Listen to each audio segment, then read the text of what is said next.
Danny Flexen here for Seconds Out, my old friend Ted Cheeseman, British super welterweight champion, of course. Ted, you got a fight coming up, it's just been announced. Scott Fitzgerald, one you've been waiting for a while. Obviously, he was injured beforehand. How happy are you that it's happening? No interim fight for Fitzgerald now either. I'm really excited, and I can't wait to get in there, get back doing what I do best. To be honest, I've had a bumpy start to the year, but I'm looking to finish it big. So obviously I'm training really hard, and I need to go in there and do the business come October. You talked about the bumpy start to the year, as you know, as everyone knows. I think now you had the gambling problems that you were brave in coming out about, telling people about. Yeah. Tony was saying earlier when we spoke to him, you've been attending your meetings every week and you've really stuck to it. So how's that been now? Is it getting easier as time goes on? Yeah, it's forgotten about now. Right, to be honest, as much as I had the problem, once I lost, before I lost, it wasn't a problem. Do you know what I mean? Mentally, like I didn't realise. Do you know what I mean? And until I lost, I did realise. And then since then, I never really did want to carry on anyway. So it's been easy. Do you know what I mean? Because I got a little baby boy, and I want to push on in my career. I plan to do what I started my career to do, and that's go all the way. So everyone can make mistakes. I've made my mistakes, and now it's time to just push on and keep winning and getting the big fights. Well, I've been in big fight after big fight for the last 2 years, and it's just natural now. You know. How is little baby Ted and Jenna, obviously? Yeah, they're both doing fine. The baby's starting to get quite big now, and it's getting a bit quite a character, so it's quite good. I'm looking forward to when he can start speaking and that. But obviously, as a fighter and as a man, you always want everything fast. So like you're excited for that, but it feels like it's taking forever. But it's part of it. Do you worry it might soften you up a little bit? Nah, I think it makes you a bit tougher because you want to be more spiteful to get where you need to. You know what I mean? Before it was only for you, now you know it's for someone else as well. So there's no, like, you sort of lose your heart to do whatever you need to do to get to where you need to. And you had Kieran Conway last time out, ruled a draw. A lot of people felt that you'd done enough to win. How disappointed were you that it was only a draw? On the night I was badly disappointed, and it comes to a point where I thought, oh, I'm trying to sort out everything, and I've been doing my best to keep on the straight and narrow and do everything right, and then I have that luck. But you know what? Spoke to Tony and everyone, and like it was like everyone had the same opinion as like, look, don't take it as a loss. Everyone thought you won. You've come through a lot of rubbish to start the year. Like a lot of other people wouldn't have been able to be in camp, trained. They've still been trying to get over it, and you've been in a long camp. You got yourself in unbelievable shape. Worked on little things. People don't realise the stuff you've been working on. You work on little things, and like after watching the fight, you can see that some of the stuff's like coming together. But obviously, it don't happen overnight. And hopefully now, by the time it gets round to Scott Fitzgerald fight, everything will be going right what I need to do, and I'll get the win. What are the sort of things you've been working on improving without giving too much away about your strategy?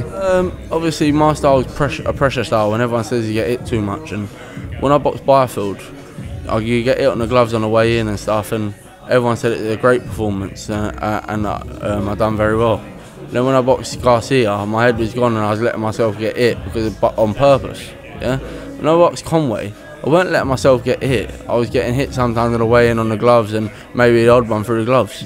But then where everyone's so critical about the fight before, they're using it as that's the new thing. Ted's getting hit too much. But I weren't. That's how I fought since I've been 16, 17 as an amateur. So I ain't getting hit too much. I take shots in the gloves, and I take a cut 2 to land 5. Do you know what I mean? And that's how it is. If you don't like it, do you know what I mean? You don't like it, but that's my style. Certain things like the slipping and the rolling and stuff can be more fluent, but obviously it happens as you get more experience and as you're working on it more. Things don't happen overnight. You know what I mean? When I first turned pro, I was an amateur who I boxed on a counter punching when I was young, but then when I got to 16, 17 and onwards, I sort of got into a style where I boxed tight gloves, tight to my head, never really a jab, just walking forward, taking shots, letting them tire themselves, and then stepping on the gas after that. But my style's changed a lot since I've turned pro. But obviously, everyone thinks like everything can be worked on so quick.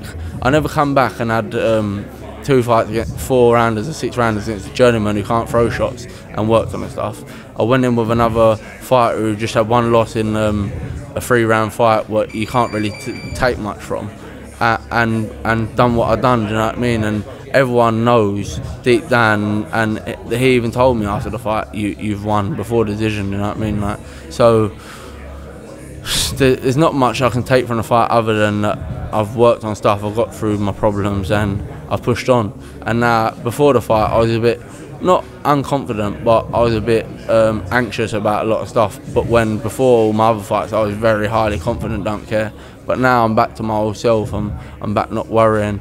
When people say stuff, I'm not so, it ain't negative no more. I went in a negative mind for a little while. But obviously that was because I'd got my conscience back, because I weren't lying and gambling, hiding everything from everyone. I was doing what I do. So that's like one of the worst things and best things about when you like give up an addiction, you get your conscience back. So it's good and a bad thing, do you know what I mean? So, but I'm in a good place now, and I'm training really hard, I'm in really good shape, and I've still got a long time to the fight, and I'm just looking forward to going to prove everyone wrong, because I think everyone now has got me down as an underdog, but they don't realise the experience I've been building up, and the styles of the last 2 fights have been really awkward, slick boxes, and that don't suit my style. As much as I've tried, and even the last fight everyone thought I won, and I worked really hard and bullied him a lot of the time, and everyone thought I won, it's still an awkward style. But Fitzgerald's style is going to suit to my style a lot better, you know what I mean, the way he boxes. And you can't really say too much now because it's before the fight and nothing, but once the fight's passed and hopefully come out victorious, then everyone will shut up. And the good thing will be is now I know who's actually with me and who ain't. And when people start trying to lick your ass again and being your mate, and I can say go and do one, you weren't saying that a couple of weeks ago or a couple of months ago. And when the people comment on the social media and stuff and try and say, oh yeah, really good performance and that, you know it's just all fake, because before they're saying you're shit, you should give up boxing, you retire, you're taking too many punches, all this.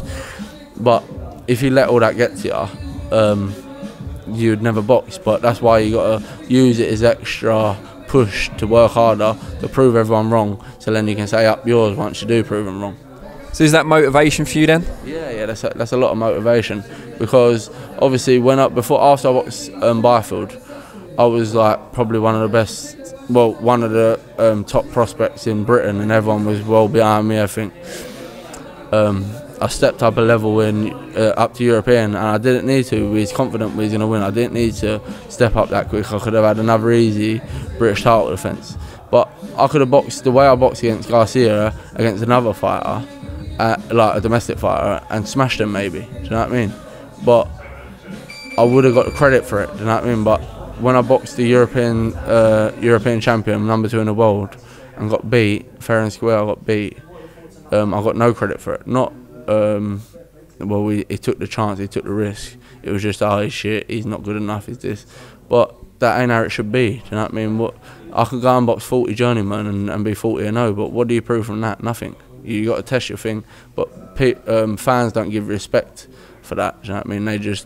They look into the rubbish, say believe certain fighters are really good who ain't fought no one, and they're right behind you. Like, I speak to people sometimes, and you're in the pub or whatever, and like before they used to be sort of not up your ass, but want to speak to you, think you're doing great, and they say, oh yeah, you was unlucky really last fight, or do you know what I mean? It's all like, it's like they're trying to be okay, but it's very negative, and you know in back of their mind they think, he's terrible really, he's shit, you know what I mean? But you think to yourself, what an idiot, because you ain't got a clue about boxing.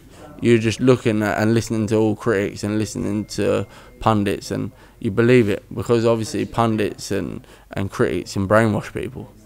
But like I said, you got to use it all to show everyone how good you are, and that's what helps me train hard and push hard and want to do the business, because I want to prove to everyone what all they said was wrong, and I weren't making excuses because I lost and stuff. That's what it was, what it was, and now I'm going to show how good I really am and get back to the old Ted that was winning and dominating, and everyone was well behind. But boxing is like a yo-yo. 1 minute you're up, all the way up, next minute you're all the way down, and then the next minute you're all the way back up again. But you just got to know who's actually with you and who ain't, and who's the real people and who's the fake people. But as long as you know that, you're fine, you know what I mean? It's the people who don't understand that who end up getting lost in it and get mentally ruined. Brilliant. Well, we wish you the very best of luck, obviously, against Fitzgerald, and we look forward to watching it. Yeah, all right. Cheers, mate. Thanks.